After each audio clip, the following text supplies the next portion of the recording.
This year's been nothing short of magical, and I said to Hannah's grandma the other day, if it just snows, it would just like make it perfect, and it did.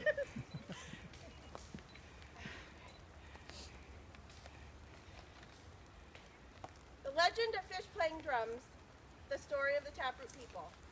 We are explorers of the woods and waterways that we live and learn in. We are becoming protectors of the watershed that we call home. The Fauntleroy watershed has become how we learn and understand life and the way it changes. We have studied the way the watershed works, what it needs to survive, and how to help sustain its life force. We have learned from the water, the sky, the animals, and the words of Chief Self. He said, "My ancestor said to me, the earth does not belong to us. We belong to the earth. What befalls on earth befalls on all the sons and daughters of the earth. We did not weave the web of life. We are merely a strand in it. Whatever we do to the web, we do to ourselves."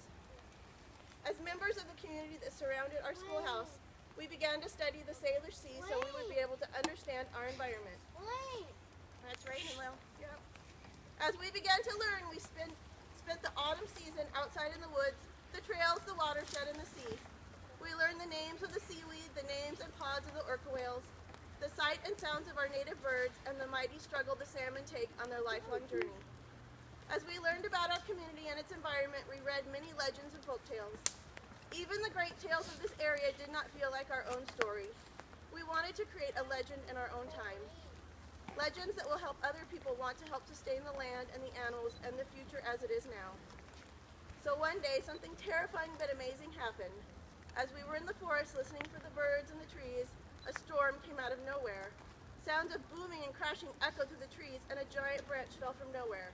We were frightened and didn't know what was happening to us. And thus our legend begins. And that's a true story. Growing, growing and growing, the river is flowing down to the sea. Mother Carol's child, I will always be.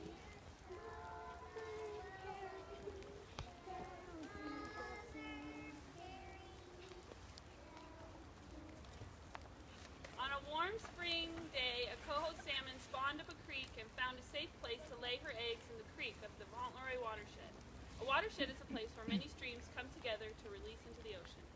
After her eggs were laid in the gravel, she sighed her last breath, and her sparkling body returned to the earth, and her spirit returned to the spirit world. Her bright red eggs grew up to alvins. Alvins eat from a yolk sac that are connected to their body. Without their mother's guidance, the alvins eventually lost their yolk sac and grew to bright and lively fry. A fry is when salmon first start foraging for their own food. The salmon became brave and independent, and they slowly traveled downstream towards the estuary. An estuary is the mouth of a river where fresh water meets salt water. Only 7 of the 100 eggs laid made it to the estuary as smolt. Smolt is the last stage before becoming a mature salmon. Their special story began where the fresh water of the streams meets the salt water of the Puget Sound. These salmon swam through the estuary and to a dock where they met 2 fierce fishers with their lines in the water. All of the salmon successfully escaped the fishing lines except for one. This salmon was caught. The fisher people lifted their catch and they gave thanks. And this salmon was cooked and fed for an entire family.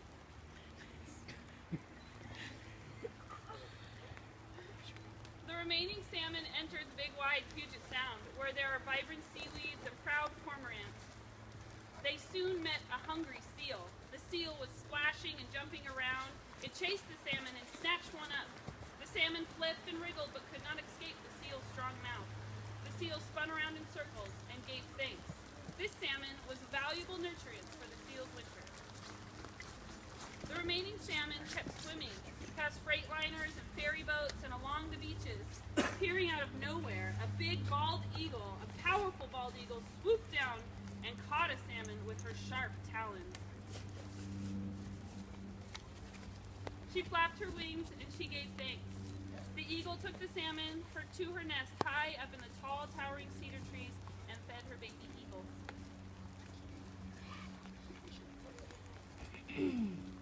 The remaining salmon swam hard, searching for safety, food, and rest. swimming, they spotted a pod of hungry orca whales.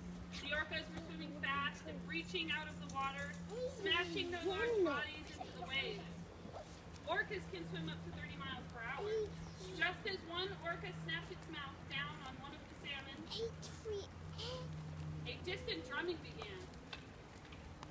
Rhythmic and low, the drumming came from far away.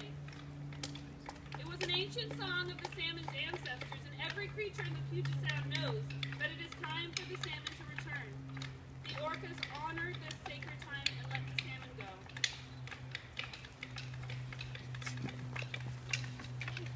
The ancestors drummed and guided the fish home. Dark clouds began to form and cover the sky. Rain came pouring down and filling the creeks. The drumming became stronger and the salmon swam faster. Past the bald eagles, past the seals, and along the beaches. The salmon followed the drumming through the estuary and up the Fauntleroy Creek, battling the current up the salmon ladder that the humans had built. Their ancestors were drumming and drumming. The Stellar's jays and the squirrels were cheering. The ferns were shaking and the trees were swaying. The barred owls were even hollering. Everyone knew that the success was connected to all things in the world. For if new salmon are not born, many things in the world change and nature will become unbalanced. The drumming was clear and steady. A resounding sound of thunder grew in the sky, and suddenly a giant branch fell to the ground, and then there was silence.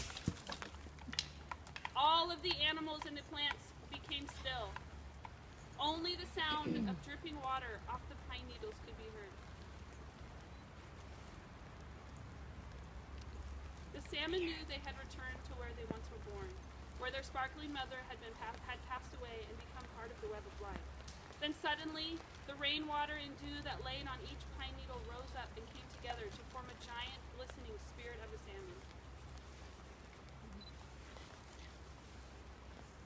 The spirit spoke. You have completed your journey.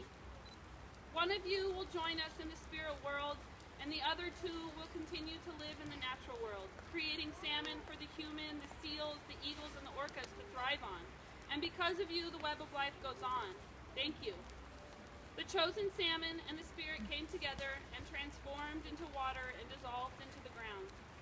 The two remaining salmon found a safe place to lay their eggs in the gravel and continued their noble journey. And the story continues, just as all things do in this world.